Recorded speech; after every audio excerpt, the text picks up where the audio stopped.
Hello, everyone, and welcome to this evening's edition of CovInspiration with Dayo Israel. We're right now on the Royal Palace series. It's the second episode on that series. Earlier today, we had His Royal Majesty, the Akran of Badagry, on the conversation, and we spoke about the significance of the Akran throne and the role that it played in the history of Lagos and of Nigeria. As a matter of fact, one of the questions I asked the Akran was, what role did the throne play, having been in existence in the 14th century in the slave trade? That did the throne do anything, whoever was king at that time, do anything to defend the people and the citizens against slavery? But tonight, I have a quintessential leader, a royalty par excellence, a mother, an amazing, delectable princess of Lagos. She is an exceptional woman. But before I bring her to you, I want you to watch this short video. I'm sure that you would enjoy it as much as I did.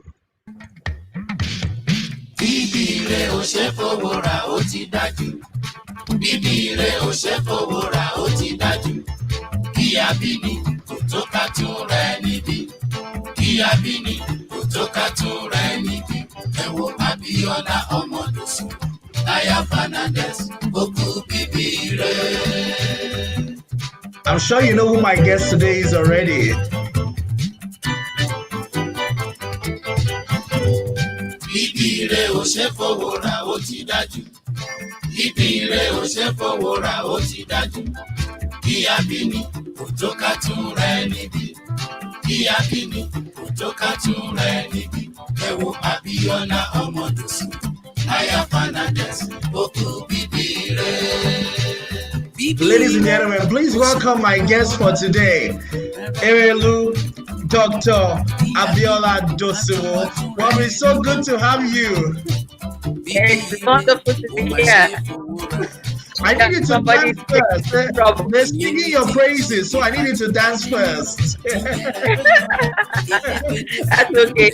I've danced to it so many times. I will sit and enjoy it and revel in it. Thank you, ladies and gentlemen. That is Princess Erelu Dr. Abiola Dosumu. First, let me ask, what does it feel like being a princess in Nigeria? Well, first of all, let me do a clarification. I was born a princess, but as Erelu Kuti, I became queen mother. Wow. That's amazing. Just so like you a prince, just like a prince would become a king. Wow. Yeah. Wow. Queen mother. But I thought that in African culture, when you're a royalty, you can't take a traditional title. Is that wrong? Is that correct? The aspiration of every prince and princess is to either become a king or a queen. So that is not what we're not supposed to do, is to take honorary title, because kings and queens give honorary titles. So by the time you are a prince or a princess and you take an honorary title, you are demoting yourself. And that's where that applies. But to become a queen is a step higher than a princess. And of course, to become a king is a step higher than being a prince. And that's the traditional place. And it was the Oyekon that elevated you to the queen mother as well, the king, the Yaoba of Lagos, technically. I'm also the king's mother, but I'm queen mother in my own right, because she's the custodian, she's the owner of the crown that she bequeathed to her son to make him a king of Lagos. You see, unfortunately, we should all advocate that history should be taught in our school. We have great, rich history and great women in history.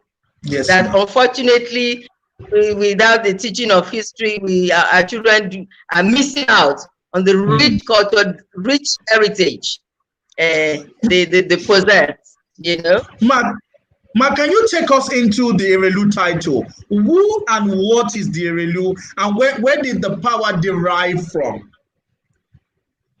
The Erelu in Lagos is very unique, and it is the Erelu. That's the title. Because the very first, yes, the very first Erelu Kuti of Lagos was the daughter of King Ado, the second king of Lagos. And she had two brothers. They all became king. You had Gabaru, he was king, but had no issue. So the brother Akishemo became king, but for whatever reason, we were told there are different versions. But she had an amazing relationship with her brother. And when he died, she crowned herself queen, and of course, a whole lot of hula baloo. And then she decided that she will crown her two sons the same day at Enwawa in Lagos. She crowned one with all the paraphernalia of an Oba and a crown. And the second son she installed with all the paraphernalia of an Oba. And of course, you can't have two kings. So he put a white cap on his head. And those two titles, over 500 years ago, still exist and still her descendant. The Oba of Lagos, from then on, have descended from Olobukere till today. Descended from her, the mother of Lagos. Wow. You can imagine in those days, in a male-dominated society, what I'm telling you is not a myth. Every true Lagosians or royalty know this story. It's like it happened yesterday. In one day, she had two sons and she crowned both of them in full view of everybody. Until today, all her descendants have been the kings of Lagos. Ma, why don't women become kings in Lagos? And why didn't we have women, for example, in England, you have the Queen of England, who is a woman. And in Ekiti, later today, I'm going to be speaking to the regent in Ondo, the former regent in Ondo. They have women as regent. Why don't we have women with leadership powers in the traditional system in Lagos? Then you have not read my profile. In Lagos, as long as you have Erelu Kuti on the throne, yes, she takes over all the duties of an Oba in that interim of the demise of the current Oba before the next one comes in. She is a permanent regent. We don't choose different people. As long as you have Erelu Kuti on the throne, she takes charge of all of that, and that is what that is all about. I think you should go and read my profile. Mommy, so it's good that we're saying it, because it's not just for me. And I perform that duty in full view of all Lagosians when Oba Yukon joined his ancestors. Wow. And that's so amazing, because a lot of the young people who were born after the years of Obo Yeko, who were born in the millennium, the ones we call the millennials, are very unfamiliar with many of the history that you're sharing today, and how you reigned as king, and you occupied the office of a permanent regency in Lagos over generations. The other concern, man, that I have is, how are women being encouraged in the traditional system to play key roles, and what is the role that women have played, and are women playing enough and sufficient role in the traditional system, not just in Lagos but in Nigeria at this period? Well, it is pity and it's tragic. I mean, I was looking at what your program is all about. You were talking about Queen Amina and Moremi. Now, I imagine as far back as those days, you had great women in their environment. Now, women empowerment has nothing to do with quantity or pluralism. It was equality. And unfortunately, I think we confuse with the European or foreign struggle for equality. Men. People always have it. And when you have 50 women in a conclave, for instance, we have a conclave we call the lady, and 100 men, and it's only one woman that's there. And in the past, whatever decision is reached in that house, supported, she will not only speak about I, she will speak we women. Once she gets out, all the women will rally around and support. We lost that. That kind of camaraderie, that kind of support we give to our leadership, women leadership. And I think, I don't know, maybe civilization, confusion about our status. Because the African woman is respected. She's the breadwinner. She will go to the farm. She will carry the women, the babies. She will heal the women. She's always been strong and had a position. But we listen it for wearing trousers, for trying to be like men. We're supposed to have our roles, and they have their own roles. And if you have stayed on that path, we will not be, because they had their role and they were making waves. Fortunately now, especially in the advent of democracy and political culture that we now invite now, you find that sort of support women used to give each other is not there anymore. So they don't have a constituency. So they are the mercy of men who are more or less, in majority, and it is only a token they give you. If we go back to the ways of old time, when we bring out a capable woman, without question, without soliciting, all women will support her. And since we form really majority, but on the day of election, you find that more women go out to vote. And if we all give that vote to that capable woman, we won't be begging for 30% affirmative action. For nocturnal meetings with men, and then they mess you up and all that. So really, I pray that history will be taught, and then women will find that they have a lot of examples of strong women achievers. I mean, what do you say about one woman in a kingdom like this, exposed to the world, a home for so many looking for the golden fleece, that one day she will take 2 sons and she will crown them in this Lagos, and her descendants are still today.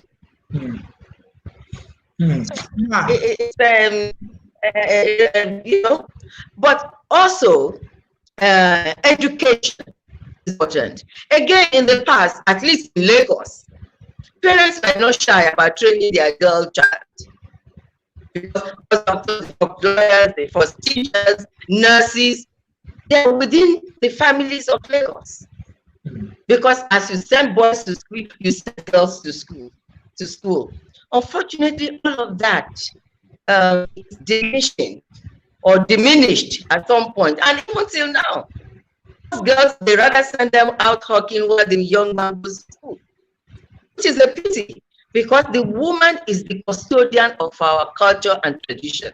And unless she's well educated and empowered, how does she disseminate those information? Especially when we're not teaching history. So, education is so important for our women, for our girl children, to be able to make impact, most especially those in reality. Because they are still the custodian, they are the authorities on our realities. So, Mom, I think your network. Can you hear me, ma? Yes, I can hear you. Yeah, your network is a bit. I don't know if you can see me clearly. I'm not hearing you very clearly. Okay, your network I can is see going. you very well. Okay, okay, okay, I can hear you now, ma. Okay. Yes, you were saying, ma. Please go ahead, ma. Oh, I was saying about educating the girl child. Yes. Women. It's important that they are educated. It is important that we lay the same emphasis on training the youth, the boys, and training the girls. In the past, I can tell you in Lagos, I mean, I grew up to know, to see that women are highly educated. Everyone struggled to send their children to school, whether boys or girls. There was no discrimination. And some of the foremost professionals in Nigeria came from Lagos Island. You had teachers, great teachers came from here, nurses, lawyers, doctors, came from this Lagos Island. And a lot of people came from other parts of the country to Lagos and got educated and got empowered. So it's a pity we lost that power at some point, but it's not too late. But I think the basis for this would be support of women for one another. There isn't a shortcut. What would you consider the relevance of the traditional system today? Sorry? Mommy, what would you consider the relevance of the African traditional system today in this modern day democracy and age? It's still very relevant. It's still very relevant. It's just that, you know, sometimes we try to suppress it or sweep it under the carpet, but there's no substitute for promoting culture and tradition in our country. I mean, for instance, no matter how much you ape realities from other countries, at the end of the day, it is your own reality to enhance your life. Our economic activities must look inward. What is it that is relevant or that we can develop, that we can use to attract the world to invest in our economy? Not a saturated efforts that they have made. We ape it and we're stuck with it. We need to look inward, and that is where tradition can come and help. I mean, for instance, even if it's just my way, it is part of our system, and it's highly used within tradition and culture of our country. And if you get the traditional rulers involved in all of this, they will be able to mobilize their people and develop something that is homegrown, something that you can take to the center of the world to turn into economic gains. You know, when all strife and all the conflicts we're having all over the country, we had a platform of the foremost traditional rulers, where the Sultan of Sokoto and Oni, the late Oni, were co-chairmen. And Chief Folawiyo was the one who championed in terms of financial support and other logistics. The duty of the body was, we call it natural traditional rulers and eminent persons for good governance. And you know, the basic thing we're doing, anywhere where there's conflict, we will reach out to the traditional ruler, and a meeting will be called. He will brief everybody what it's all about. We'll advise on the way forward. Then we reach out to the government, and we met successive government, the presidents, the ministers in charge, and we would brief them on the nitty-gritty, the root of what the problems were. And this helped down a whole lot of tension. I remember when the first problem in Kaduna started. That was what we did. All the tradition, I was the coordinator, the coordinator of this body, and we all moved All the traditional rulers, from the Sultan, the Oni, the Obi of Onitsha, all the, in fact, all the chairmen of traditional council in Nigeria. We went to Kaduna, met with the Emir of Zauzau. He's still alive today. I'm sure he will remember. To be near the board, but you can see what has happened over. That kind of intervention no longer exists. We were able to find out what it was, and then we down met with the president at the time, briefed him, and he was able to take action. Now, you see, but nowadays, all you want to use traditional rulers for is like fire brigade. Once there's a problem somewhere, that's when you recognize that they are there, and then you want them to quell the inferno. Crisis. Which sometimes is too late.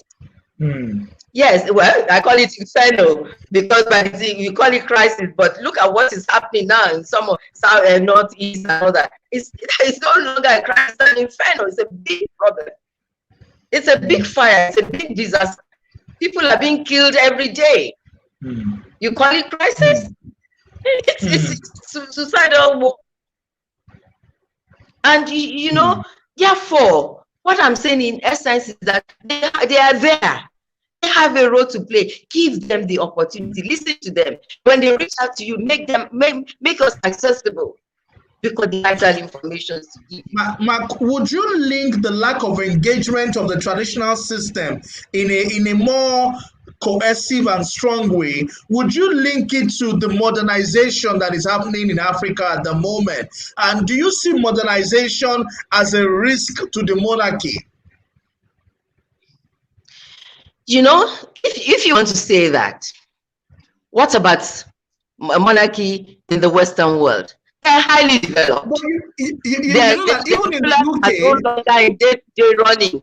They're not in executive position or day-to-day running of governments, but they have their roles. When you talk about tourism to Great Britain, you know that it's the Queen that is the enhancer of that.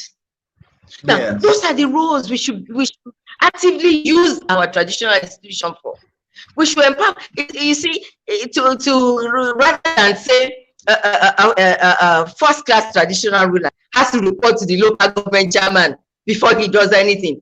That is an insult to our being as human beings. Because whatever you say, they were the people in charge when the colonialists came, and they played their role, and they were able to sustain our culture and tradition the way we know it today, rather than going into extinction like in some other African countries and other parts of the world. Till today, we were able, despite the fact that they came, the resistance was what forced them to turn our kingdoms into trading posts and our rulers as trading partners. But for me, that was a force. They didn't actually overrun our kingdom and send us back in and made us rudderless. They recognized their position as the leaders and the kings of their people, and they were allowed to rule according to the African rulership. So they put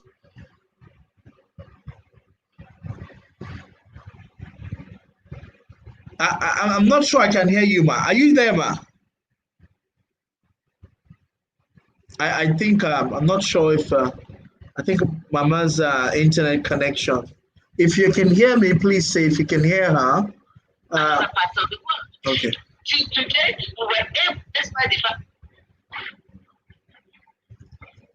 I'm not sure I can hear you, Ma. Are you there, Ma?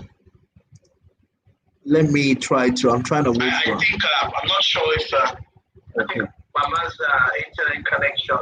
If you can hear me, please say if you can hear her. Okay, sorry guys, we're waiting for our Royal Highness Erelu Dr. Abiola Dosumu Fernandez, the Princess of Lagos, also a Queen Mother of Lagos. Interestingly, she is the regent, the permanent regency of Lagos. So if for any reason the Oba of Lagos, demise, she automatically becomes the regent of Lagos, and she manages the throne until the new Oba is elected. Now, that is an influential position in the traditional system. And, that's another powerful one for a woman, the Erelu Kuti of Lagos. If you please bear with us, Erelu will join us back in a few seconds. I'm sure she's trying to reconnect back on the conversation.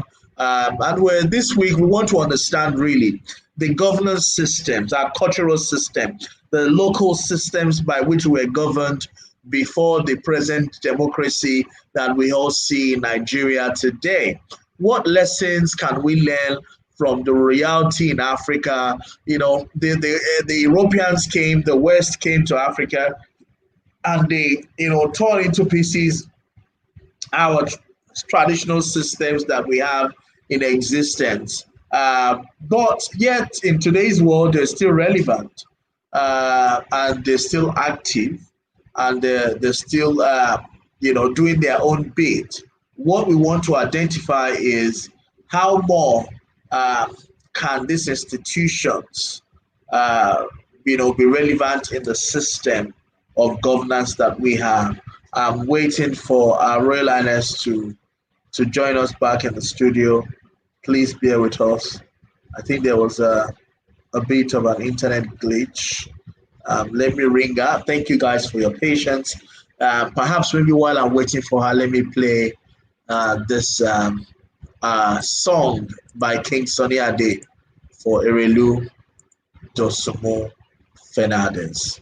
Please bear with us as we play the song while we're waiting for her.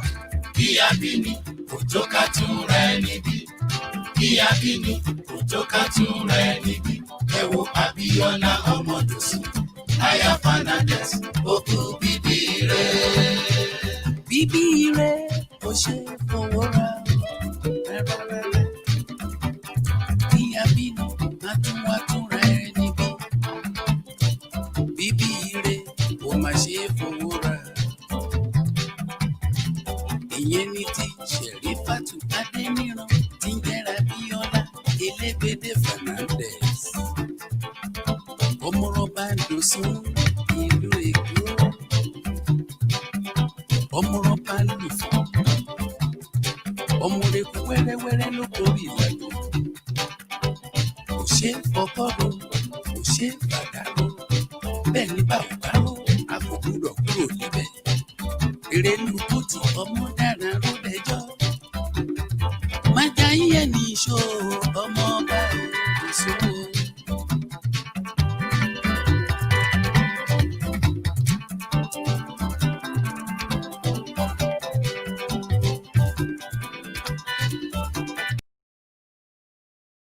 Thank you. I'm waiting for Erelu to come back. Network is having issues. Also, in the meantime, while we're doing that, I want to play a video of the former president of Nigeria, Chief Olusegun Obasanjo, on Erelu Abiola Dosumu. I have asked Erelu Abiola Dosumu to make a choice of friends. We can felicitate with her and celebrate her for turning to the age of 70 and still looking radiant.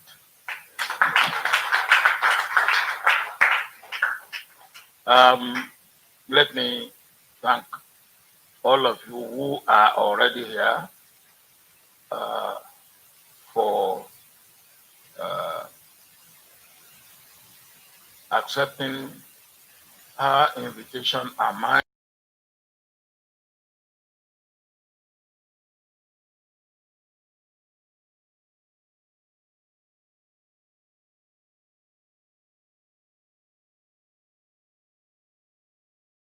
Invitation for you to be here.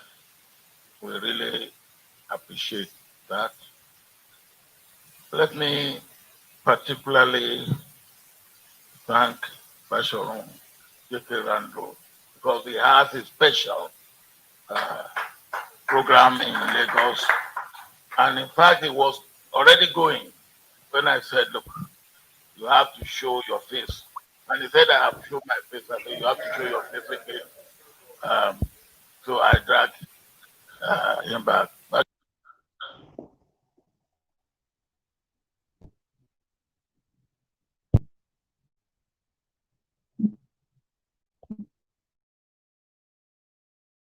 Sharon, we really appreciate, as Olatilo said, out of love, out of respect, that have made you to even come at all.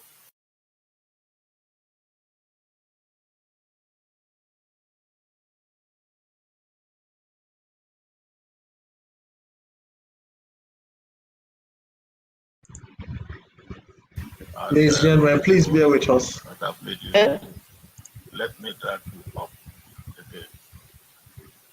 I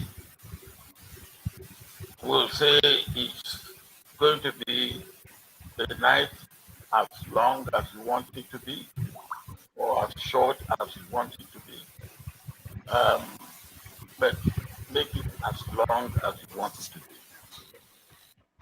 Our intelligence has been spoken about. Our elegance has been spoken about. I'm actually here to attest to the fact that I'm sorry for people who see only elegance and beauty in Erelu.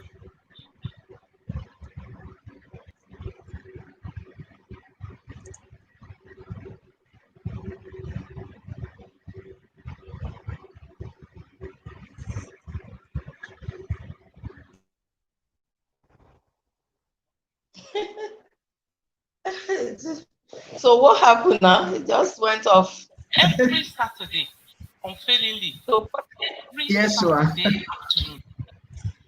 Ladies and gentlemen, I'm back on here with Erelu. Mommy, sorry, it was network.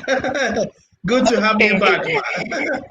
I was just playing the video from your 70th birthday, and Chief Obasa just commented.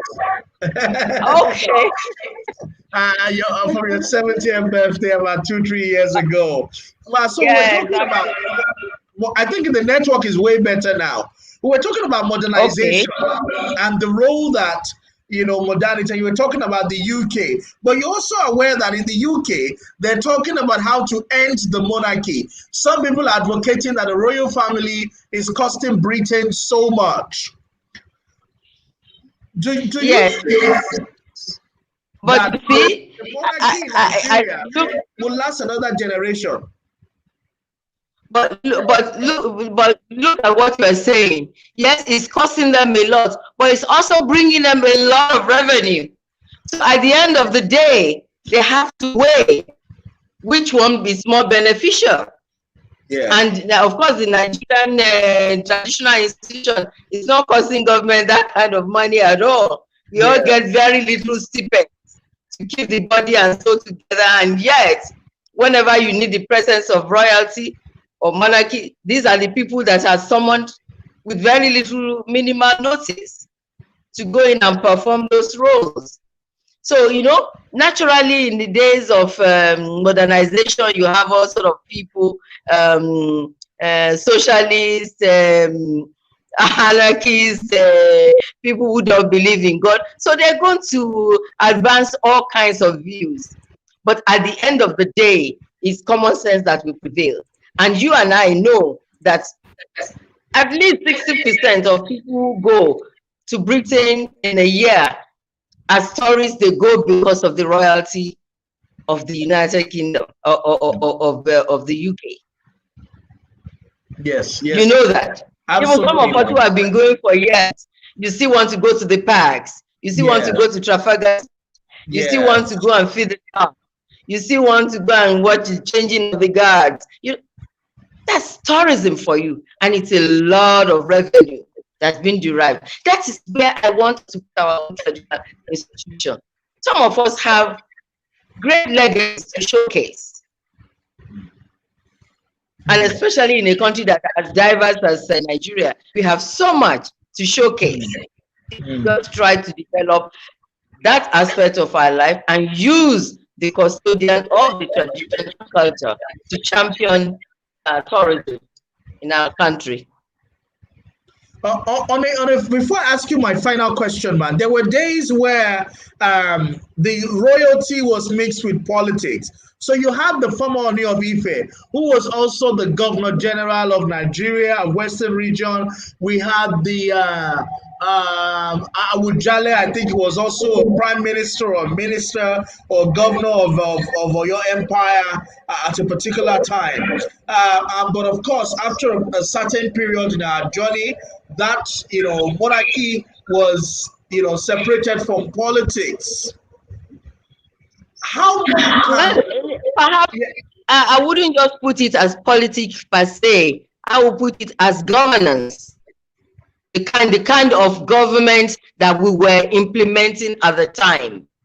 Immediately after independence, what the sort of government we were operating was fashioned after the United Kingdom, where you have the House of Lords and you have the House of Commons and all that. And that's the House of Lords was what the equivalent of what you had, the upper house here, where you had the traditional rulers participating.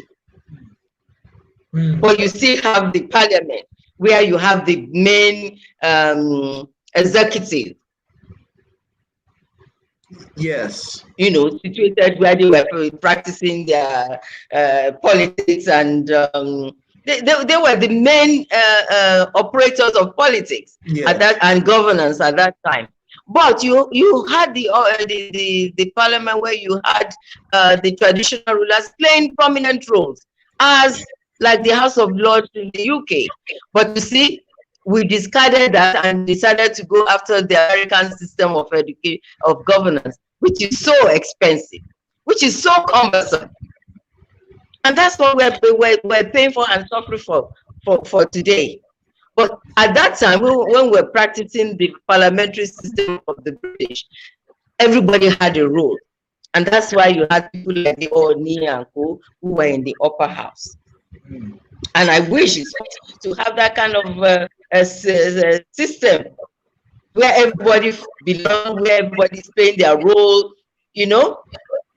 For instance, in the olden days, like Erelu, she was in charge of all the women affairs. She was the leader in the market. Nothing happens in the market without her knowledge. But she was the one, the spot of call when you have domestic disputes, especially between husband and wife. It goes to her palace first. She will be the one to settle that, so that the men, the king, palace of the king, dealt with more rigorous aspect of our lives, like the trading, the courts, the duties, things like that. Yes. So, Mama, what the accountability is another thing. One of the reasons that we have democracy, and one of the things that democracy has brought to us, is that the people have a voice, the people have a say. What kind of accountability system existed in the monarchical system of government, or in the monarchy system, even in this modern day? Because you will say, that did not give people the opportunity to express themselves. Was there any accountability system in the African traditional landscape? Absolutely. For instance, Lagos, we've been practicing democracy for a long time. And that was why I guess it became a home for so many, where people could come, find solace and find meaning to their life. In Lagos of old, we had the king and the palace of the king. You had the Lady Ochugbo, which was more or less the legislative body. And you had the upper, which was more of the police. So that the king, who was the head of all, who is Kabiyesi, Kabiyesi is just the Almighty God. If an Oba should overstep his bounds. When you go to the conclave of the lady, you have the head of the lady, and the only one there is the ring. Now, you have the head of the, even the Oba, when he gets to the conclave, where I say it was more or less the legislature, he doesn't even sit on the highest seat. He becomes, you know, subservient to the head of that house. So that if he has stepped out of line, that is disciplined. And you must have heard that in the Yoruba tradition, if an Oba should step out of bound, there is something that one shigba from. Yes. When you done something that is so extreme, then you either get rid of yourself, or you are banished. You are forced. So we've always had that mechanism which you are held accountable for any office you find yourself, including the king, who is Kabielsi. There is a place where, and the head of that place is Aquino. And ordinarily, if he comes out of that conclave and he sees the Oba, he goes flat on the floor to give him that respect, that adulation. But if he has stepped out of line, it's not dealt with in public, he is summoned to that conclave. And just meted out. Is that conclave what they call it, baby? There has always been a mechanism by which we control the society, and the society was peaceful and equitable and caring for one another. I grew up in Lagos seeing when your car breaks down, within seconds, 5-10 hefty men surround you to help you. You are changing your tires. That was the society our ancestors, the monarchy, bequeathed to us.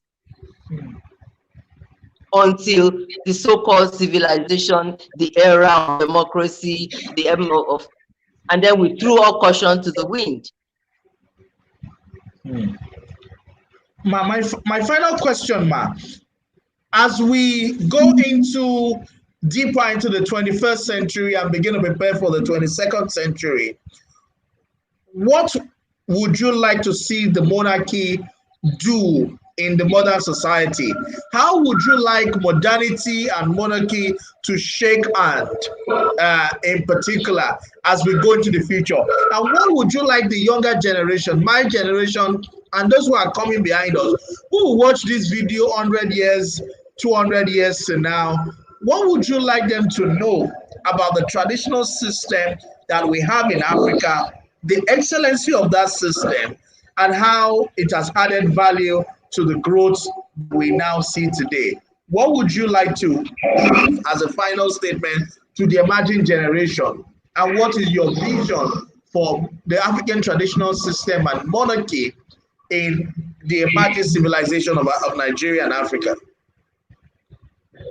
Well, what I would really like to see is that the clamor for more meaningful roles for the members of the traditional institution should be adhered to by the government of today.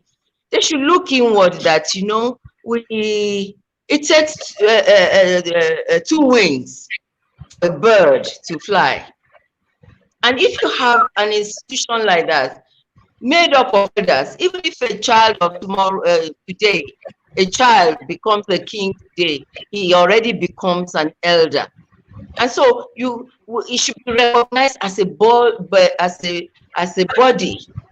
of wise men, and to be able to see the usefulness of this body and give it constitutional backing and allow it to play its role.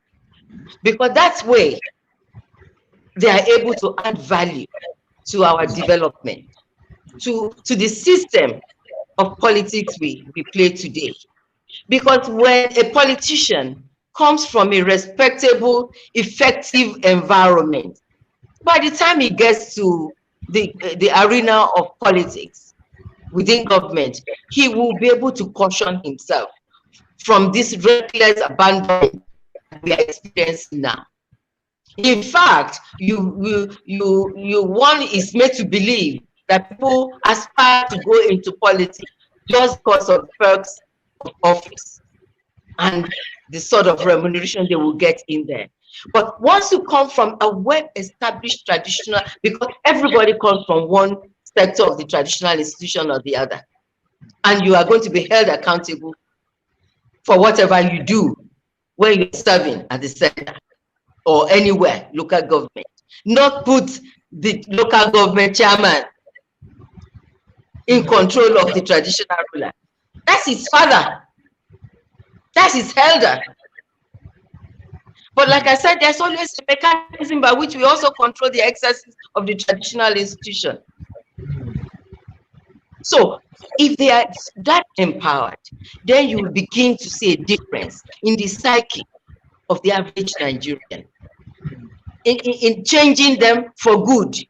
You know, I've always said that, you know, the colonialists came, and some of us have not been able to shake off the shackle the traditional, the colonialists put around our necks. Well, how did they achieve that? By indoctrination, constantly drumming into our ears that they are better than us and our own realities are inferior. Now let us go back, teach history, drum into our ears of our people that you are good, you are a child of God, you have your own endowments, you need to develop it, you need to look inward, you need to stay at home and build your own system.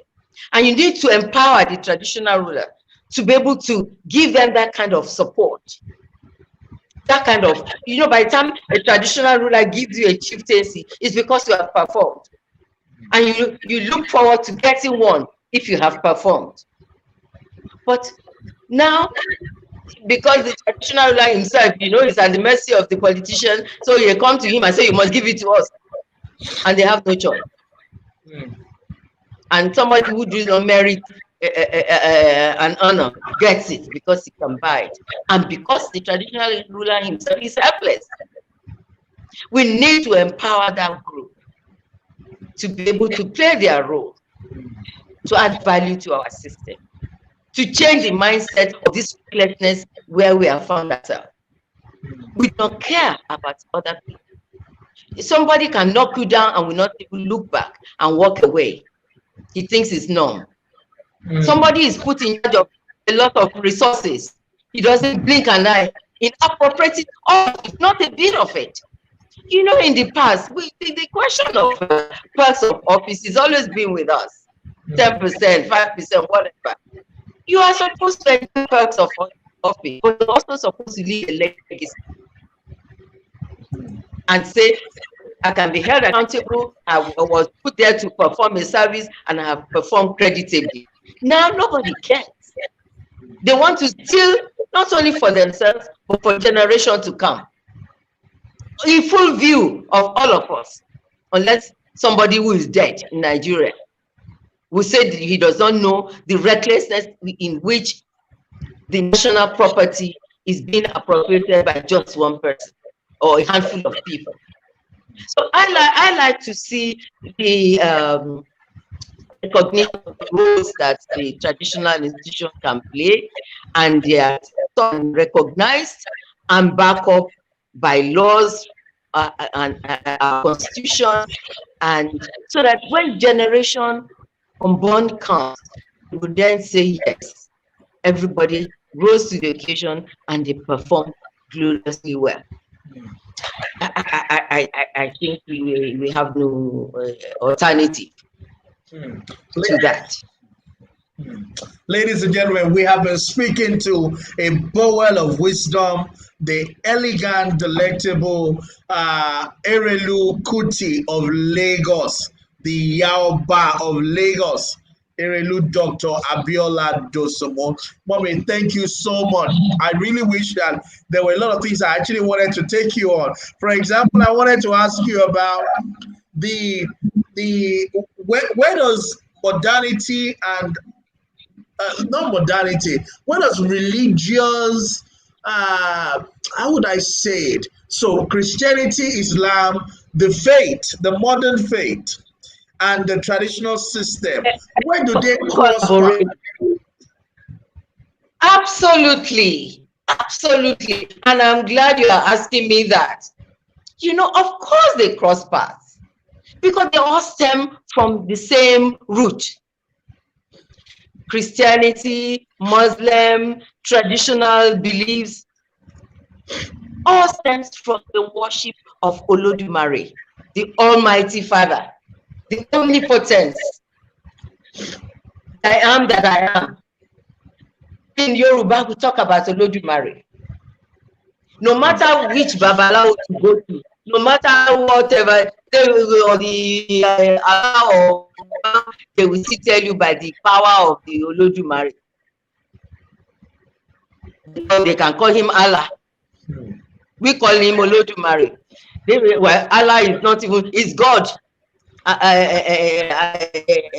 You know, you talk about the Christian, they talk about the Almighty Father, Almighty God. In the Muslim, they talk about Almighty God. In our tradition, we call it Almighty God. Whichever dialect, whichever language, whether in Igbo, in Hausa, or in Yoruba, is that omnipotence, that Almighty. And so, only difference is our mode of reaching out to him. Some of us call him directly. Some of us call him through intercessors. Some of us call him through gods. Some of us call him through saints. And some of us call him through his son, Jesus Christ. But everything, you see, in all religion, you have those who bastardize the religion. You have those who will use the traditional religion for evil. Just like you in Christianity, you have those who even worship the cross upside down. And of course, you know, in the Muslim religion, you have those imams who will use it for something negative. But for me, I am not confused about what religion is all about. If you come and tell me that your own religion is aspiring and looking towards something different other than this almighty one God, Obaye Raye, king of the universe, if you tell me you have something else, then I will drive you away from me. But as long as you are talking about the king of the universe, the almighty who made heaven and earth, I am your friend and I will respect that religion. So for me, when the all casts aspersions on other people's religion, whose main effort is to reach to the Almighty, then I think it's a grave disservice and a sin. We must respect everybody's religion, as long as they are calling the Almighty. If somebody is fetish, of course, then you don't even come near me. I will not respect you.